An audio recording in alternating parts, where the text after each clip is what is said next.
गांव जो अंधेरी के नाम से जाना जाता था, जहां सूरज की रोशनी भी बहुत डरावनी थी।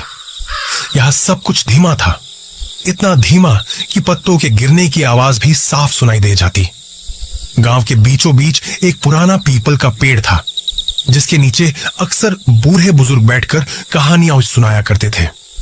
इन कहानियों में से एक कहानी थी गांव की तीसरी गली की।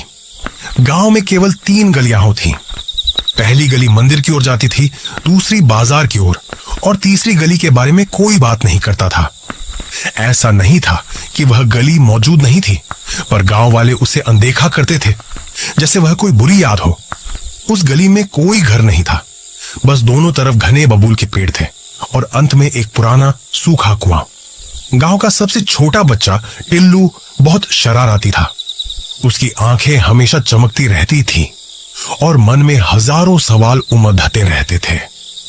बूढ़े बुजुर्ग जब तीसरी गली की बात करते तो उसको देखने के बाद चुप हो जाते थे, तो टिल्लू का मन और भी व्याकुल हो उठता।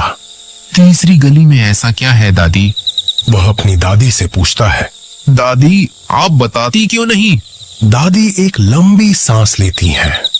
उनकी आवाज में एक अजीब सी थरथराहट होती है। बेटा, उस गली में मत जाना, वहाँ समय रुक जाता है। टिल्लू की नन्ही आंखों में डर की जगह उत्सुकता भर जाती है। टिल्लू बोलता है, समय रुक जाता है? पर कैसे दादी? दादी बस अपना सिर हिला देती और दूसरी कहानियों में खो जाती।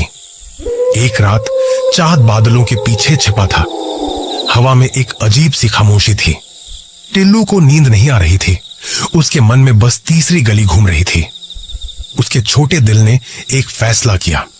वह धीरे से उठा, दरवाजा खोला और चुपचाप अंधेरी रातों के आंचल में समा गया। उसकी पतली सी परछाई गांव की कच्ची सड़कों पर नाचती हुई आगे बढ़ी। वह पहली गली से गुजरा, फिर दूसरी से, और फिर उसने देखी तीसरी गली। वह सचमुच अलग थी। बाकी गलियों में घर थे, दियों की हल्की रोशनी थी, पर तीसरी गली बिल्कुल काली थी, जैसे किसी ने अंधेरे की चादर पहना दी हो। बबूल के पेड़ किसी प्रेत की उंगलियों जैसे लग रहे थे, जो उसे अपनी ओर बुला रहे थे। टिल्लू के कदम धीमे पीछे हट गए। उसके नन्हे कानों में एक फुसफुसाहट गूंजी, जैसे कोई बहुत दूर से बुला रहा हो। आवाज इतनी स्पष्ट थी कि टिल्लू के रोंगटे खड़े हो गए। उसने हिम्मत जुटाई और एक कदम आगे बढ़ाया। जैसे ही उसने गली में प्रवेश किया, एक अजीब सी ठंडक उसे घेर गई। तो ऐसी ठंडक गांव में कभी महसूस नहीं हुई थी। हवा थम गई, पत्तों की सरसराहट भी बंद हो गई। बस वही फुसफुसाहट और तेज होती गई। तुम आ गए, तुम आ गए। टिल्लू आगे बढ़ा। गली लंबी होती जा रही थी, जैसे उसका कोई अंत ही ना हो। बबूल के पेड़ और घने होते गए। फुसफुसाहट अब उसके कानों में स्पष्ट सुनाई दे रही थी। चलो, तुम्हें दिखाते हैं। उसके सामने अचानक एक धुंधली सी रोशनी दिखाई दी। वह रोशनी कुएं की तरफ से आ रही थी। वह भागा उस रोशनी की ओर। जैसे ही वह कुएं के पास पहुंचा, रोशनी गायब हो गई। कुआं गहरा काला था, जैसे वह पाताल लोक का रास्ता हो। अचानक एक ठंडी हवा उसके चेहरे से टकराई। वह डरकर पीछे हटा। उसकी सांसें तेज हो गईं। वह मुद्दा और भागा उसी रास्ते से जिस रास्ते से आया था। वह भागता गया, भागता गया। गली खत्म ही नहीं हो रही थी। उसे लगा जैसे वह एक ही जगह पर दौड़ाच रहा हो। उसने अपनी पूरी ताकत लगाई। आखिरकार वह गली के आखिर पर पहुंचा। उसकी सांस फूल रही थी। वह गांव में वापस आ गया था। उसने अपने घर की तरफ देखा।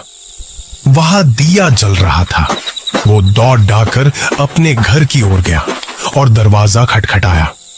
दरवाजा खुला। उसकी दादी खड़ी थी। उन्हीं पुरानी आंखों से उसे देख रही थी। टिल्लू, कहाँ गए थे बेटा? रात भर जागे हो क्या?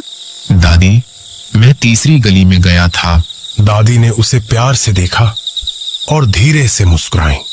बेटा, तुम अभी अभी तो सोए थे। अभी तो आधी रात भी नहीं हुई।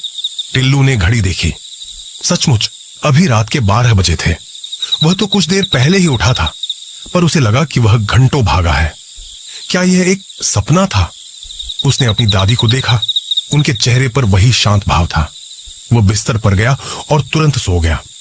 अगली सुबह सूरज की रोशनी से गांव जगमगा रहा था। टिल्लू उठा और नाश्ता करने बैठा। उसकी दादी ने पूछा, कैसी नींद आई बेटा? ठीक थी दादी। लेकिन उसके मन में अभी भी रात की घटना घूम रही थी। वह थोड़ा सहमा हुआ था। शाम को टिल्लू बाहर खेलने गया।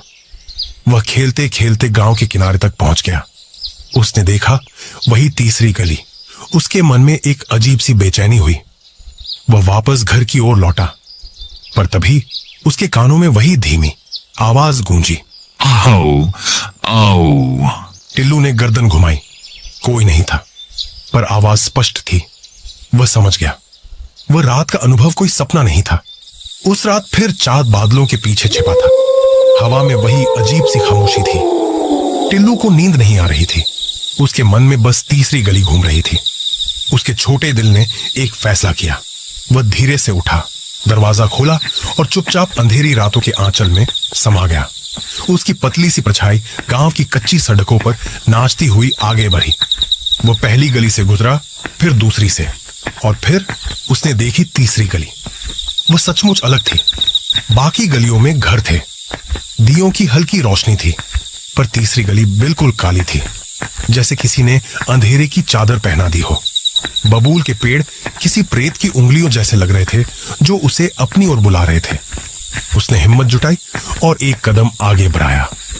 जैसे ही उसने गली में प्रवेश किया, एक अजीब सी ठंडक उसे घेर गई। हवा थम गई। पत्तों की सरसराहट भी बंद हो गई। बस वही आवाज और तेज होती गई, तुम आ गए, तुम आ गए। और फिर से कहानी वहीं से शुरू हुई जहां से कल रात खत्म हुई थी। टिल्लू फिर उसी तीसरी गली के चक्रव्यूह में फंस गया था, जहां समय रुक जाता था और एक ही रात बार बार दोहराई जाती थी, हमेशा के लिए। और गांव में बूढ़े बुजुर्ग आज भी कहते थे, गांव की तीसरी गली में मत जाना, वहां समय रुक जाता है। ये कहानी आपको कैसी लगी? अगर अच्छी लगी हो तो हमारे चैनल को सब्सक्राइब कीजिए और इस वीडियो को एक लाइक जरूर कर दीजिएगा।